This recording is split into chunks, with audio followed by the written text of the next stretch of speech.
ပရိသတ်များအားလုံးမင်္ဂလာပါ KB Soul ရဲ့ Facebook page နဲ့ YouTube channel ကနေပြန်လည်ကြိုဆိုလိုက်ပါတယ်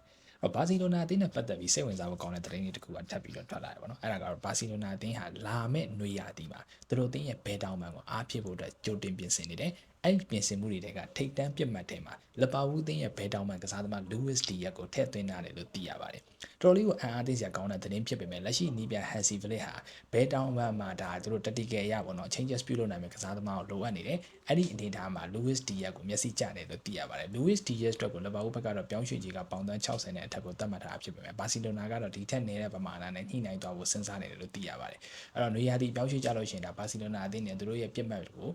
ကမ်းလှမ်းသွားမလားဒါမှမဟုတ်လို့ရှိရင်သတင်းထွက်နေတဲ့အတိုင်းပဲပြီးဆုံးသွားမလားဆိုတော့တစ်ချက်စောင့်ကြည့်ရမယ်တစ်ဖက်မှာတော့ဘာစီလိုနာအသင်းရဲ့ကွင်းနယ်ကစားသမားကာဆာတိုကိုရောင်းချဖို့ပြင်ဆင်နေဆိုတဲ့သတင်းတွေအားလုံးမှားတယ်လို့သိရပါတယ်ဘာလို့လဲဆိုတော့ကာဆာတိုကဘာစီလိုနာအသင်းမှာပဲသူ့အနေနဲ့နေသွားမှာဖြစ်ပြီးတော့ကျန်တဲ့အသင်းကိုပြောင်းရွှေ့ဖို့ဆန္ဒမရှိဘူးလို့ညှင်းဆိုလိုက်တဲ့အကြောင်းဖြစ်ပါတယ်ဒါကြောင့်မလို့ဘာစီလိုနာအသင်းကကာဆာတိုကိုအသင်းမှာဆက်ထိန်မှာဖြစ်ပြီးတော့လာမယ့်နွေရာသီမှာ Louis Diaz ကိုခေါ်ယူဖို့အတွက်ကြိုးစားသွားမယ်လို့သိရပါတယ်